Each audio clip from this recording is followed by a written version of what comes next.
Hey up, it's me. Yeah. Oh well, yeah, I'm back with another pickup. It kind of expands on the Master System, which I mentioned previously in a video maybe a week or so ago. Well, I did say I thought I'd got Mickey Mouse. Well, can you hear that? I've got it now. So, right. My collection consisted of and a good friend of mine, Baz, from Sheffield Game and Movies, I'll put the link below, did me a really good bundle, so to speak, if that's what you want to call it. It wasn't actually a bundle, it was something I just requested, and he bundled it together.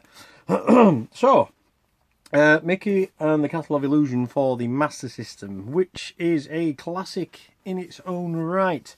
Obviously, there was the Master System and the Mega Drive version. Yeah. So, here we have the Castle of Illusion on the Master System. Comes complete with a manual, cart, and a box. What more could you ask for? It's the game. It's harder than I remember. I had a go on it the other day, and I kept going on it and going on it. But it's a lot tougher, even though it's a very simple game, than I thought. I couldn't remember how to butt bounce. Hello, fly. He'd advertised on his page on Facebook, which, again, like I said, I'll put the link below. So if you want to check out his goodies in his store. He's been running that shop for an eternity now, but back in action after a sabbatical because of what's been going off around the globe. But it's nice to see him advertising once again, selling his goodies. Hence why I bought these. The other one is The Land of Illusion, which is the follow-up title. I'd never actually played this, ever. Same again, we've got manual, cart, and box. Oh yeah, I never showed the I always remember this boss when he jumped on the clock face. And who was the boss I was attacking the other day? It was like a whirlwind. It's like, oh, for God's sake, stop throwing bats or birds or whatever that they mean. And yeah, I struggle with that one. But yeah, I seem to remember these, literally just these 4 levels. But then when you go on there's like 3 doors, and then you go on there's another set of doors. But yeah, it's a nostalgia throwback, I can assure you. Listening to those chip tunes again. Anyhow, yep. So Land of Illusion, the sequel, which I had never actually played until I purchased this. Graphically, it's a big improvement on the first one. I wouldn't say it's any harder. Obviously, it's quite sparse on enemies as such, but when you do encounter enemies, it's getting your timing right, as it is in most games anyway. You should know that. Yeah, that one contains 6 rounds, and this one says 14 stages. So the difference being,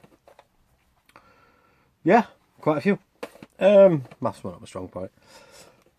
Next one. Now this one I don't know why I bought it, to be honest. I got it on the proviso. Well, I knew, because I'd messaged Baz asking if it was on the, on the Master System, like the credit card games. I know it came out on one of those, but I can't remember the box art, which I remember now. The box art actually has one of those on the front cover. And I've reason to believe that I've been informed by a good source, which is Retrobit Rob Witt, who's a Mega Drive, Master System, anything Sega collector, and he said there was about 12 of these made, not of Ghost House, but of the credit card type ones, and they all come with like the image of the card on the front, so that kind of tells it apart. So anyhow, I ended up getting Ghost House, a title I've never played, but I wanted to own one of the cards. I didn't have it in stock, so I said, go on, I'll have it anyway. Oh my God, I'd thrown in at the deep end. I played this. Try to find the hidden treasure in this spooky romp through Count Dracula's haunted house. I didn't have a clue what you were doing. Again, manual, cart, but I didn't have a sodding clue. You're just thrown in, there's no build-up, you just start the game and you're in the level.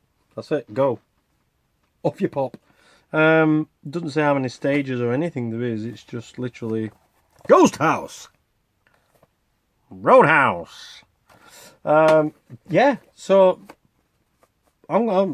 let's have a stab at these, shall we? See how they fare, or how I fare. Pretty bad actually.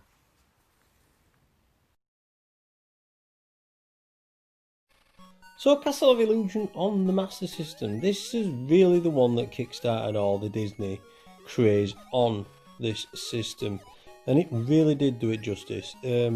Lush, beautiful looking sprites, and when I said about the Land of Illusion being an upgrade, the backdrops tend to be a single plane, there's no depth, where on the sequel it tends to be a bit more detailed. This is what I'm saying about it's a better game all round as the second one, but this one really does capture the essence of a cartoon, so to speak.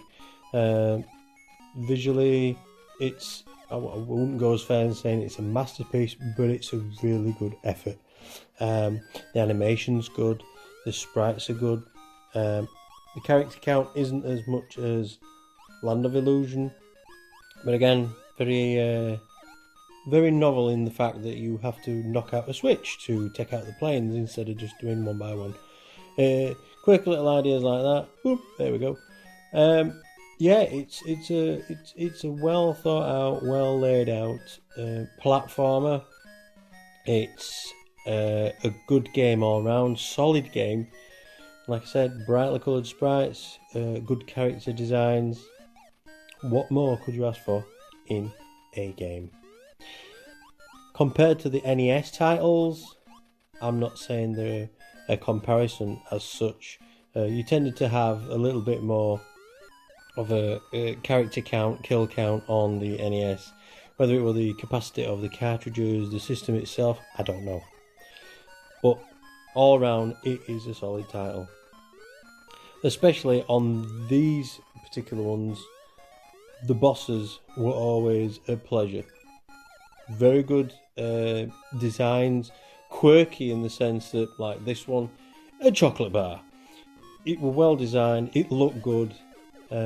It's a feel-good game. And if you're gonna buy any Disney title or any title on the Master System, this is one for any collection. I totally assure you.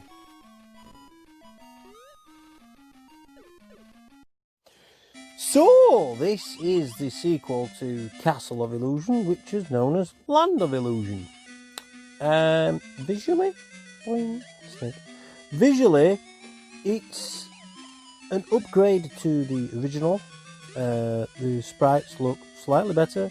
The feel of the game is very similar to its predecessor.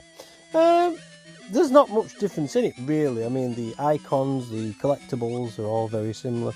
The music is slightly better in my opinion. Character count. When I say character count, I mean enemies to kill. There is a slight increase in baddies. Whee! Look at that tornado blowing me across there. Mr. Sid the Snake there. Yeah, it's still a visually pleasing game.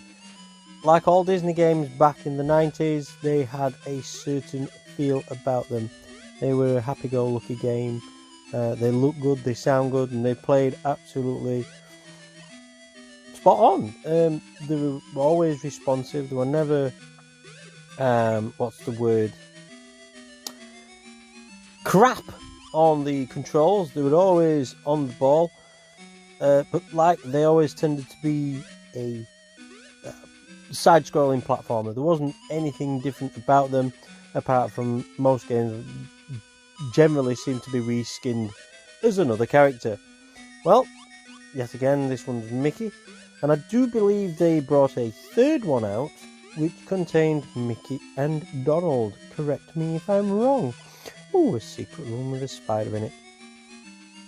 If there was any bad points about these games, I would say they can get a bit repetitive, but nevertheless, it always brought you back. You never put it down and said, I've had enough of this. You always seem to pick up the controller and go for it once more. Again, this title, in my opinion, has to be one of the better ones. Hey, there you go, that's how you close his mouth. It's in one of the better ones. Lucky Dime Capers, also a really good one. But again, never a dull game. Here it is, the amazing Ghost House, produced in 1986. It's a generically simple platformer where you've got to find vampires and things. So there's bats to punch, and there's doors to go through, and more bats to punch, and there's arrows to, or spikes, or skewers, or whatever they are, the stakes, there we go, a blob to kill. It's very, very straightforward and simple, and then you punch in midair and find, what's his name? The guy that goes poof and dust. Yeah, that's it. Dracula. Yeah, sums it up. Thoughts? Yeah. Well, yeah, you've probably seen them games a million times over. But anyhow, that's my thought of it. Castle of Illusions, Illusion, Ghost of, and Land of Illusion, both really reasonable titles. Disney games always seem to hold up in that period. You know, the 90s were the golden era for Disney games, in my opinion. You got Aladdin, you got Lion King, even Pinocchio was not a terrible title. But then when you start delving into Beauty and the Beast and things like that, it's a little bit on the cusp of being crap. So that's my pickup. There will be more videos to come regarding my room of goodies and what I have. Yeah, so I will be doing an overview on another format. I don't know yet, but I will be doing one. So please tell me what you think, and if there's any titles I've shown previously that you'd like to see me talk about or play badly, I will gladly do a video of it. Please put a description down below, drop a comment. Don't forget to hit that bell in the corner, whichever one it is, and to subscribe to our channel. We'd be very grateful to make this tiny channel a little bit bigger. All our social media outlets will be down below if you wish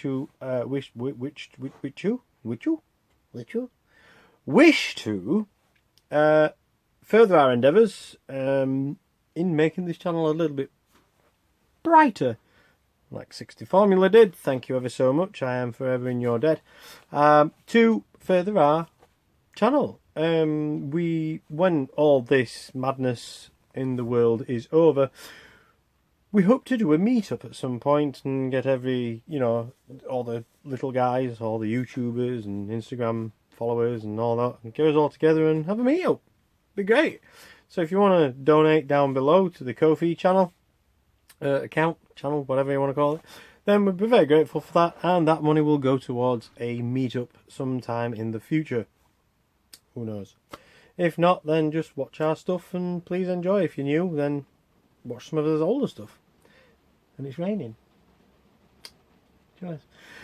So yes, don't forget to like and subscribe, comment below, and all that malarkey jargon and blah blah blah. But yes, we appreciate your support and thank you very much. Hope you've enjoyed this video, and as always, like I always say, love life and keep gaming.